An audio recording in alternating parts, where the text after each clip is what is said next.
কত যুবক আছে রে এখনো মা করি ডাকায় না, বাবা করি আব্বা করি ডাকায় না। মার মনে বড় কষ্ট গো, বাবার মনে বড় কষ্ট। ও যুবক রে,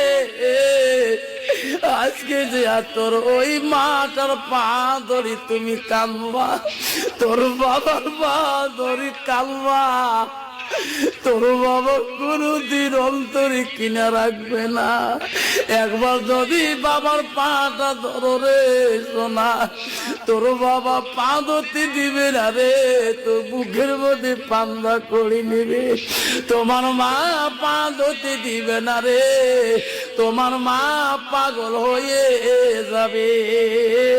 আজকের দলের যুবক ওই বিবির কথা শুনি শুনি মাটাকে যত কষ্ট দিয়েছ রে যুবক, জান্নাত যদি যেতে চাও মাটাকে বড় পীর মনে করি, পিসাবিনী মনে করি, মালভোগ করা আপেল আঙ্গুর কিশমিশ বেদানা খেয়ে মাটাকে যদি শান্তি বানাইতে চাও, তাহলে আল্লাহ তোদের জন্য